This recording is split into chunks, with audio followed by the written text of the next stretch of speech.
গলার আওয়াজ বড় করিস না, তোর বাপের সঙ্গে মায়ের সঙ্গে কেমনে কথা বলবি বান্দা শোন।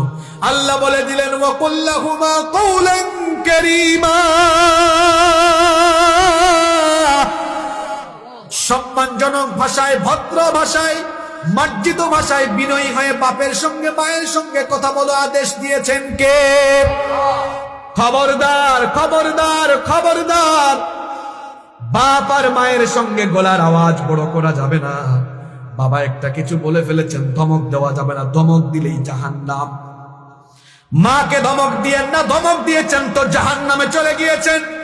মা বাবা বড় সেনসিটিভ জায়গা, মা বাপকেও খুশি বানাইছেন তো আল্লাহও খুশি হয়ে গিয়েছেন। আর মা বাপকে খুশি বানিয়ে ফেলেছেন তো খুশি হয়ে যাবেন কে? শোনেন শোনেন শোনেন, ভালো করে শোনেন। শুধু বাপের খেদমত আর মায়ের খেদমত করে দেখেন, আল্লাহ গোটা দুনিয়ার সম্পদ আপনার পায়ের তলায় ফেলে দিবে। আল্লাহু আকবার। এই দুনিয়াতে যারা বড় হয়েছেন, সফল হয়েছেন, যারা দুনিয়াতে ক্যারিয়ার সমৃদ্ধ করেছেন, বাপের দুয়ায় মায়ের দুয়ায় করেছেন। এই জন্য দুনিয়াতে সফল হওয়ার জন্য, আখেরাতে নাজাত পাওয়ার জন্য মা বাবার খেদমত করার দরকার আছে না নাই? আল্লাহ বলছেন মায়ের প্রতি বেশি যত্নবান হও, কারণ বাপের চেয়ে মা কষ্ট করেছেন বেশি।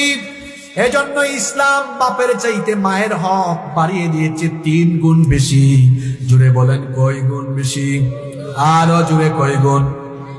কারণ কি জানেন? কারণ হলো মা এমন 3টা কষ্ট করেছেন যেই 3টা কষ্ট বাপ করেন নাই। জুড়ে বলেন কয়টা কষ্ট? আরো জুড়ে। 1 নাম্বার, গর্ভধারণ করেন বাপ না মা? আরো জুড়ে। গর্ভধারণ এটা কিন্তু বড় ভয়াবহ যন্ত্রণা। পুরুষ মানুষ আমি আপনি আমরা গর্ভধারণের যন্ত্রণা বুঝবো না, তবে বিবাহিত ভাইয়েরা কিছুটা টের পেয়েছে।